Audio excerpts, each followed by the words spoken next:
Anava per feina el líder del grup 1, el Peralada, amb el gol d'Àlex abans de la mitja hora i posant el 0-2 al minut 40 amb un penal transformat pel mateix jugador. Però el Canyelles va tirar de fe, escurçant distàncies amb el gol de Toni i completant l'èpica, anotant-ne un altre al minut 93 de Canyi, un punt important ara que es comprimeix la part baixa de la taula. Per dalt, el Peralada manté 5 punts d'avantatge respecte al Sabadell B, perquè els arlequinats no van fer res per passar de l'empat a 0 davant el Vic. Els biguetans tenien les millors ocasions, com aquest xut al travesser de Puigdescens, i l'àrbitre va treure fora de l'àrea una falta que era clarament dins. Retalla 2 punts amb els primers, el Girona B, que sí resolia el seu partit davant el Júpiter. Aumatell i Macai deixaven el duel empatat al descans i obert per a la segona part. Els grisgrana van poder donar la volta al marcador, però van ser els gironins que van marcar i per partida doble, per seguir optant al segon lloc.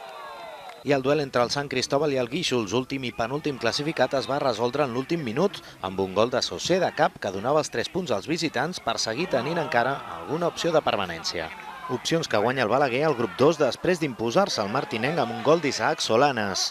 Els de la Noguera treuen el cap per baix mentre el líder fa 3 partits que no guanya i veu com el Viladecans s'acosta a només 4 punts després de la victòria de l'equip del Baix Llobregat sobre l'Horta.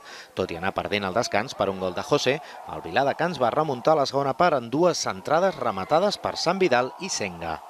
En la lluita per la segona plaça tenim també el Torreforta, que va patir fins al minut 85 per superar l'emposta. Això sí, ho va fer amb aquest golaç de Torres, que se'n passa el porter Diego.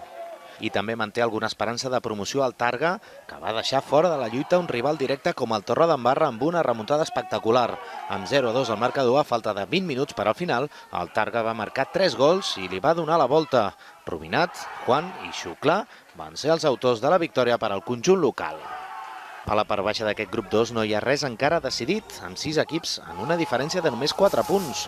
El Marenau Poblet va deixar escapar 3 punts molt importants després d'anar guanyant per 2-0 l'Alpicat.